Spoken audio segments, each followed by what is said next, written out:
aura of the human being is a result of absorption and emission of electromagnetic radiation from 400 to 750 hertz, which is based as per the quantum theory.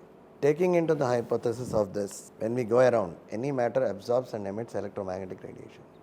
And this aura can be influenced by cosmic earth structure and particles. Taking into consideration the cosmic energy, which change due to the planetary motion. When we see ancient Indians or even presently, we take the time of birth of a person to determine his birth chart.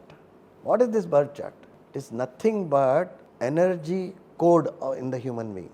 This energy code, which is fixed, it is software which goes into the hardware as soon as the birth takes place, and his whole planetary position, movement and birth chart is decided. How his health, life and other things are to be there, and based on calculations which astrologers predict.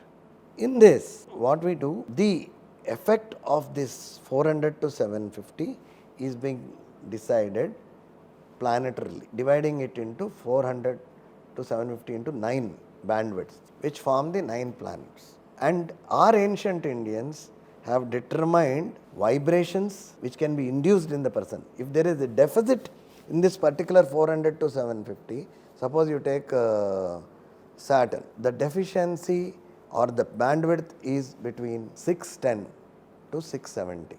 In this, if there is a deficit, the Saturn mantra, if uttered, will enhance that energy in the human being. If you do a Homa, it also increases the environmental energy and indirectly replenish the energy to the human being. Similarly, Navaratna, they do the japam, what you call, the uttering of the same mantra several times. The particular pujas relating to it, the dan of til, black til emits again 610 to 670. So when you hold that and you do that ritual is a protocol for transferring the energy into the human being. And when you take the calculations of the astrologers, they also predict it. But this is subjective.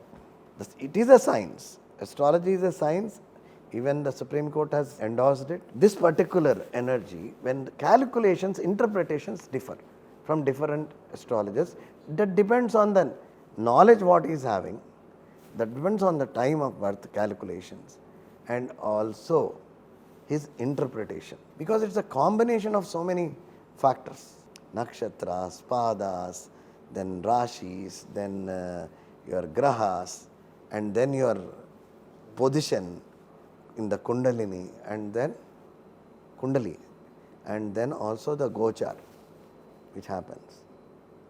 So this particular energy, even if we predict, so what is happening is the particular frequency, suppose let us take the example of 610 to 670 Saturn. So each particular frequency has an effect on, it affects the throat chakra.